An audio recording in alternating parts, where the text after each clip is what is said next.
सभी को जय मसीह की। भजन संहिता 1:1 में लिखा है, क्या ही धन्य है वह पुरुष जो दुष्टों की युक्ति पर नहीं चलता और न पापियों के मार्ग में खड़ा होता है, न ठट्ठा करने वालों की मंडली में बैठता है। वचन कहता है, क्या ही धन्य है पुरुष जो दुष्टों की युक्ति में नहीं बैठता। परमेश्वर कहता है कि जो व्यक्ति जो गलत संगति नहीं करता है और जो गलती काम करता है उन लोगों के साथ नहीं बैठता और न बेफालतू बातें करता है, वह व्यक्ति धन्य है।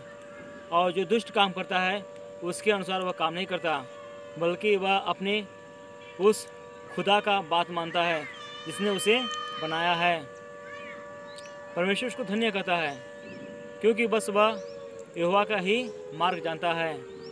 अच्छा पुरुष, क्योंकि परमेश्वर ने हमें सत्य सिखाया है, गलत करना कभी नहीं सिखाया। परमेश्वर कहता है, मार्ग सत्य जीवन मैं हूँ। हमारा प्रभु यीशु मसीह ही मार्ग और सत्य जीवन है। वह हमें सत्य की ओर ले चलता है क्योंकि हमारा यीशु मसीह क्या है? सत्य है। न पापियों के मार्ग में खड़ा होता है। परमेश्वर वचन कहता है, जो व्यक्ति गलत करता है, जो पाप करता है, वो क्या होता है?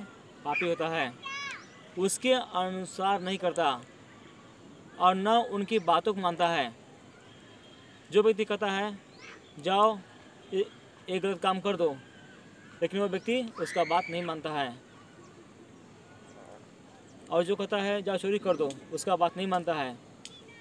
क्योंकि हमारा परमेश्वर हमें कभी भी गलत काम करना नहीं सिखाया। हमारा यीशु मसीह सत्य है, वह सत्य काम करना सिखाया है। ऐसे लोगों को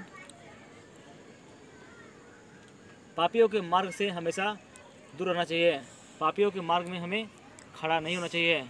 यदि हम उनके मार्ग में खड़े होंगे तो उनका जो व्यवहार है वो हमारे अंदर आ जाएगा। इसलिए हमें बुरी संगति नहीं करना है, क्योंकि गलत संगति हमें बिगाड़ देती है। हमें संगति उस खुदा के साथ करना है जिसने हमें बनाया है। हमें उस खुदा के सामने घुटने टेक कर बैठ कर प्रार्थना करना है और वह हमारे जीवन को बदलेगा और वह हमारे जीवन को बचाए रखता है। परमेश्वर हमारे अंदर अपने विवेक, अपने बुद्धि को भरता है ताकि हमारा बेटा कोई गलत काम न करे, कोई गलत कदम न उठाए। परमेश्वर हमारी हमेशा चिंता करता है कि मेरा बेटा गलत काम न करे, न कोई गलत कदम उठाए। खुदा का ध्यान हमारे ऊपर हमेशा रहता है। हम उस खुदा की ओर ध्यान दें हमेशा जिसने हमें बनाया है। यदि हम उसके आज्ञाओं को मानते हैं, उसके वचन को मानते हैं तो हम जीवित रहेंगे। यदि हम उसके आज्ञा को नहीं मानते हैं तो हम मर जाएंगे, क्योंकि जीवन का श्वास यीशु मसीह दिया है। न ठट्ठा करने वालों की मंडली में बैठता है। जो लोग एक दूसरे का बुराई करते हैं उनके साथ वह नहीं बैठता, क्योंकि इस संसार के लोग एक दूसरे का चुगली करते हैं, इसका बुराई उसका बुराई करते हैं। लेकिन जो परमेश्वर को मानता है उनके साथ नहीं बैठता, न उनकी संगति करता है, क्योंकि परमेश्वर चाहता है कि हर कोई व्यक्ति मेरे वचन को माने, मेरे आज्ञाओं को माने, वह सत्य पर बना रहे। परंतु वह तो यहोवा की व्यवस्था से प्रसन्न रहता है। जो प्रभु यीशु मसीह की आज्ञाओं को मानते हैं उसका रात और दिन उसका ध्यान उस खुदा पर होता है। जो परमेश्वर की आज्ञाओं को मानते हैं उसका ध्यान हमेशा रात और दिन उस खुदा की ओर रहता है कि हमारा परमेश्वर हमारे संग है। जो मैं काम करूंगा उस काम में परमेश्वर हमारा आशीष करेगा और उस काम में हमें सफलता देगा। जो परमेश्वर की आज्ञाओं मानते हैं उसको परमेश्वर हर काम में आगे बढ़ाता है और उसके हर काम में परमेश्वर आशीष देता है और उसका काम हमेशा सफल होता है। यदि आप परमेश्वर की आज्ञाओं को नहीं मानेंगे तो आपका काम हमेशा सफल नहीं होगा।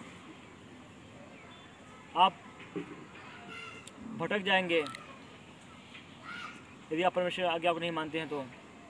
इसलिए आप उस खुदा पर भरोसा करें जिसने आपको बनाया है। उससे हमेशा प्रार्थना करें कि हे परमेश्वर, मुझे अपने वचन के अनुसार चला ताकि मैं जीवित रह सकूं। यदि परमेश्वर हमारे साथ है तभी हम जीवित रह सकेंगे। वह परमेश्वर की वचन और शिक्षा पर हमेशा रात दिन ध्यान किया रहता है।